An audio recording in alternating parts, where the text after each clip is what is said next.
Hello दोस्तों, कैसे हैं आप। आज है 3 मार्च। 3 मार्च के जितने भी इम्पोर्टेंट करंट अफेयर्स बनेंगे उसे हम इस वीडियो में डिस्कस करेंगे। तो चलिए शुरू करते हैं। पहला क्वेश्चन है कि दक्षिण मध्य रेलवे ने दावा किया है कि उसने वित्तीय वर्ष 2020-21 के दौरान अपने रेल नेटवर्क पर कितने ट्रैक किलोमीटर का विद्युतीकरण किया है। दक्षिण मध्य रेलवे ने दावा किया है कि उसने वित्तीय वर्ष 2020-21 के दौरान अपने रेल नेटवर्क पर कितने ट्रैक किलोमीटर का विद्युतीकरण किया है। ये जो है 750 किलोमीटर तक किया है। ठीक, भारत में 18 रेल जोन हैं। भारत में 18 रेल जोन हैं और जो है इसका मुख्यालय, जो दक्षिण मध्य रेलवे है, इसका मुख्यालय जो है वो तेलंगाना के सिकंदराबाद में स्थित है। ठीक, और ये जो है सिकंदराबाद का जो जोन है ये 5 राज्यों को कवर करता है। 5 राज्य कौन कौन से हैं? तेलंगाना, महाराष्ट्र और उसके बाद आंध्र प्रदेश और अगला है कर्नाटक और मध्य प्रदेश। ठीक, कर्नाटक और मध्य प्रदेश, ये जो है 5 राज्यों को फिर से देख लीजिए। तेलंगाना, महाराष्ट्र, आंध्र प्रदेश, कर्नाटक और मध्य प्रदेश को जो है 5 राज्यों को कवर करता है दक्षिण मध्य रेलवे जोन। ठीक, और भारत में 18 जोन हैं, इसको आप याद रखिएगा। अब चलते हैं अगले क्वेश्चन पर। अगला क्वेश्चन है कि किस संस्था ने ग्लोबल जेंडर गैप रिपोर्ट 2021 जारी की है। किस संस्था ने ग्लोबल जेंडर गैप रिपोर्ट 2021 जारी की है। ये जारी की है WEF world economic forum. WEF का full form world economic forum है। ठीक, और इसकी स्थापना 1971 में हुई थी। ठीक, वर्ल्ड इकोनॉमिक फोरम की स्थापना 1971 में हुई थी। और ये जो है 4 प्रकार के, मतलब कि 5 प्रकार के जो है रिपोर्ट जारी करता है। नंबर 1 है ग्लोबल रिस्क रिपोर्ट और global travel and tourism report, global competitiveness report, और चौथा है एनर्जी ट्रांसैक्शन इंडेक्स, और 5वां है ग्लोबल जेंडर गैप रिपोर्ट। ठीक, ये जो है WEF जारी करता है। ठीक, अब चलते हैं अगले क्वेश्चन पर। अगला क्वेश्चन है कि जानवरों के लिए पहला कोरोना वैक्सीन किस देश में पंजीकृत किया गया है। जानवरों के लिए पहला कोरोना वैक्सीन किस देश में पंजीकृत किया गया है। ये किस देश में पंजीकृत किया गया है? तो रूस में। ठीक, रूस में पंजीकृत किया गया है। रूस की कैपिटल है मॉस्को। ठीक, और रूस के जो प्रेसिडेंट हैं वो व्लादिमीर पुतिन हैं। रूस के प्रेसिडेंट व्लादिमीर पुतिन हैं। अब चलते हैं अगला क्वेश्चन देखते हैं। अगला क्वेश्चन है कि बिहार देश का पहला राज्य बनने के लिए तैयार है जिसमें कितने हरित ऊर्जा कुशल शहर हैं। बिहार देश का पहला राज्य बनने के लिए तैयार है जिसमें कितने हरित ऊर्जा कुशल शहर हैं। इसमें जो है कितने ऊर्जा कुशल शहर हैं? तो 2। ठीक, 2 हैं। और इस बार इसका जो है मतलब कि 2 शहर हैं। पहला है राजगीर। ठीक, पहला राजगीर है और दूसरा है बोध गया। ठीक, दूसरा है बोध गया। ये जो दोनों शहर जो है हरित ऊर्जा में कुशल शहर माने गए हैं, तैयार हैं। ठीक, अब बिहार की बात है तो बिहार का जो है पिछला करंट अफेयर्स भी देख लेते हैं। बिहार में कलरव उत्सव का आयोजन किया गया। अगला है नाग बर्ड सेंचुरी बिहार में जमुई जिले में स्थित है। अगला है बिहार में कोविड-19 टीकाकरण के लिए आधार कार्ड अनिवार्य कर दिया गया है। अगला है कि बिहार राज्य में उन क्षेत्रों में माइक्रो कंटेनमेंट जोन बनाने का फैसला किया है जहां कोविड के ताज़ा मामले सामने आ रहे हैं। अगला है SK सिंघल को बिहार का नया पुलिस महानिदेशक बनाया गया है। अगला है पूर्वोत्तर भारत का पहला ग्लास ब्रिज बिहार के नालंदा में बना है। अगला है कि नितिन गडकरी ने बिहार में कोइलवर पुल का उद्घाटन किया। और अगला है कि मुख्यमंत्री कन्या उत्थान योजना लॉन्च की गई बिहार में, और मुख्यमंत्री वृद्धजन पेंशन योजना लॉन्च की गई बिहार में। और अगला है बिहार मंत्रिमंडल ने 103 नई नगर पंचायतों के निर्माण को मंजूरी दी है। और अगला है 22 मार्च 2021 को बिहार राज्य ने अपना 109वां स्थापना दिवस मनाया। ठीक, इतना जो है बिहार के मतलब पिछले करंट अफेयर्स के बारे में जानिएगा। और अब चलते हैं बिहार का लोकेशन देख ले मैप पे कहाँ पे है। ये बिहार है। ठीक, बिहार के साथ उत्तर प्रदेश और उत्तर प्रदेश, झारखंड, पश्चिम बंगाल और मतलब कि इतने राज्य जो हैं सीमा बनाते हैं। और जो बिहार है ये नेपाल के साथ अंतर्राष्ट्रीय सीमा बनाता है। अब बिहार की जो है बेसिक डिटेल देख लेते हैं। बिहार, इसकी राजधानी पटना है। ठीक, बिहार की राजधानी पटना है और इसकी स्थापना 22 मार्च 1912 में हुई थी और इसे पूर्ण राज्य का दर्जा 26 जनवरी 1950 को मिला। और बिहार के जो मुख्यमंत्री हैं नीतीश कुमार हैं और यहाँ के जो राज्यपाल हैं फागू चौहान हैं। ठीक, और बिहार के जो चीफ जस्टिस हैं वो संजय करोल हैं, संजय करोल।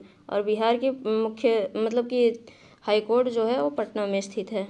और बिहार 3 राज्यों के साथ सीमा बनाता है, उत्तर प्रदेश, झारखंड और पश्चिम बंगाल। उत्तर प्रदेश, झारखंड और पश्चिम बंगाल के साथ बिहार सीमा बनाता है। और बिहार में 38 ज़िले हैं, 40 लोकसभा सीट, राज्यसभा सीट 16, विधानसभा सीट 243 और विधान परिषद सीट 75 हैं।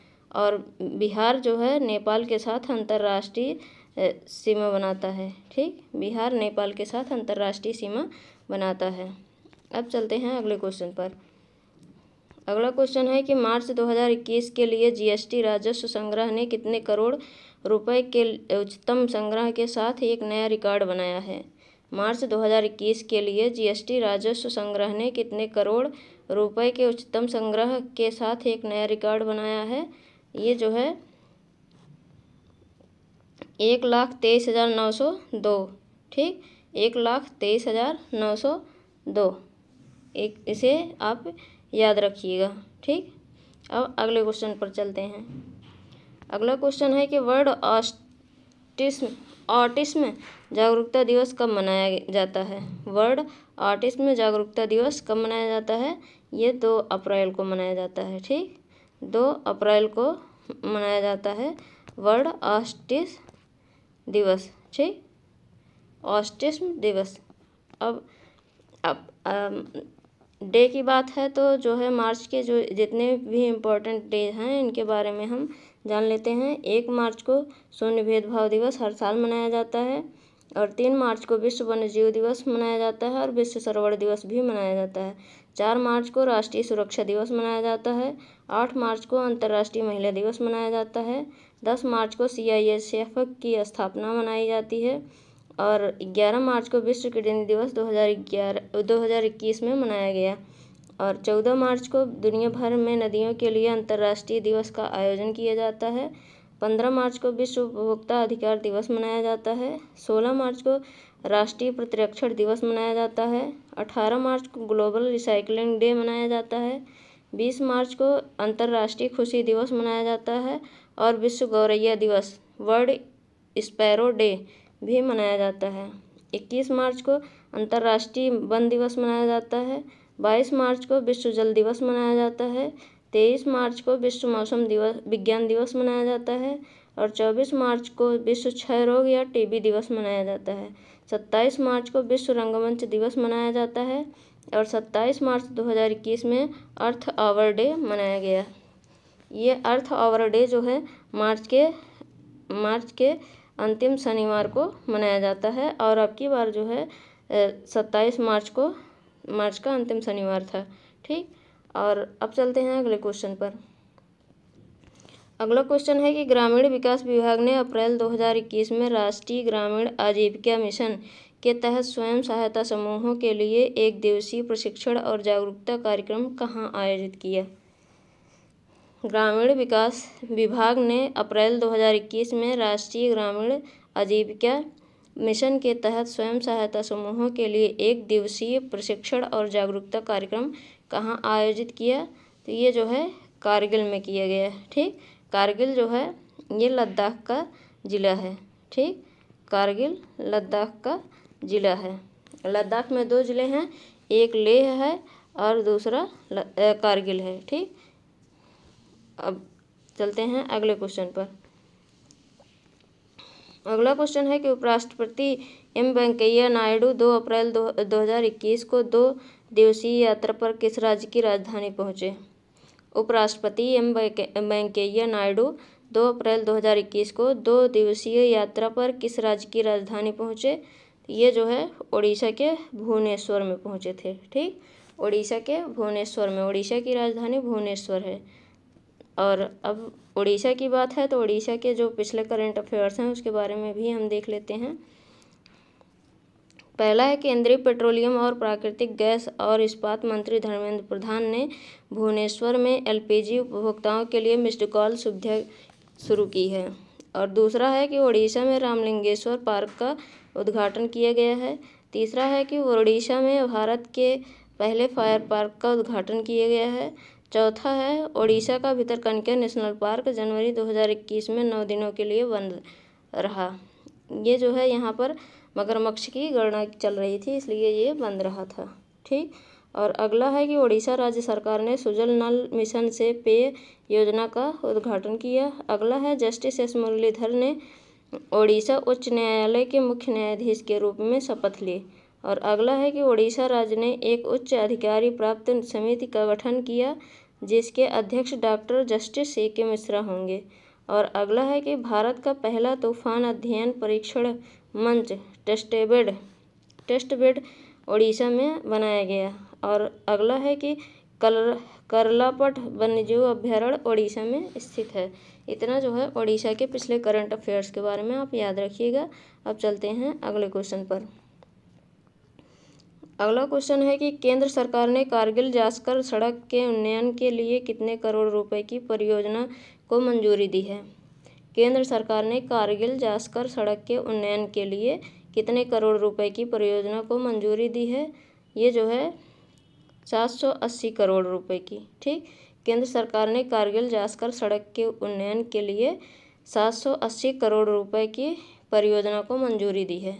ठीक, और ये जो है जो कारगिल जास्कर सड़क योजना है इसे जो है 2017 में राष्ट्रीय सड़क बनाया गया है। ठीक, अब चलते हैं अगले क्वेश्चन पर। अगला क्वेश्चन है कि भारत और संयुक्त राज्य अमेरिका के विशेष बलों ने हिमाचल प्रदेश में कौन सा संयुक्त सैन्य अभ्यास किया? भारत और संयुक्त राज्य अमेरिका के विशेष बलों ने हिमाचल प्रदेश में कौन सा संयुक्त सैन्य अभ्यास किया?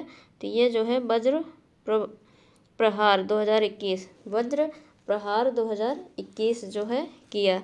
और ये जो है वज्र प्रहार 2021 ये 11वां संस्करण था। ठीक, यह इसका 11वां संस्करण था। यह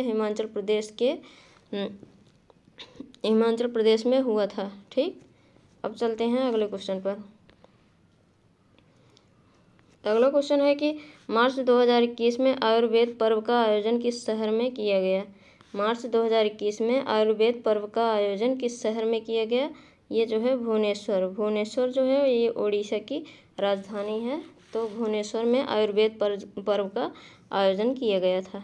ठीक, और ये जो है जो आयुर्वेद पर्व है ये 26 से 28 मार्च तक चला था। ठीक, जो आयुर्वेद पर्व का आयोजन किया गया है 26 से 28 मार्च तक किया गया था। अब चलते हैं अगले क्वेश्चन पर। अगला क्वेश्चन है कि किस राज्य में महिलाएं 1 अप्रैल 2021 से सरकार द्वारा संचालित बसों में मुफ्त यात्रा कर सकती हैं? किस राज्य में महिलाएं 1 अप्रैल 2021 से सरकार द्वारा संचालित बसों में मुफ्त यात्रा कर सकती हैं? ये जो है पंजाब की महिलाएं। ठीक, पंजाब राज्य में महिलाएं 1 अप्रैल 2021 से सरकार द्वारा संचालित बसों में मुफ्त यात्रा कर सकती हैं। अब तक जो है दिल्ली था, अब जो है पंजाब भी हो गया। ठीक, और अब चलते हैं अगले क्वेश्चन पर। अगला क्वेश्चन है कि किस देश ने तराई क्षेत्र में सड़क आधारभूत संरचना को मजबूत करने के उद्देश्य से भारत ने एक समझौता ज्ञापन के तहत 800 करोड़ रुपए की सहायता प्रदान की है?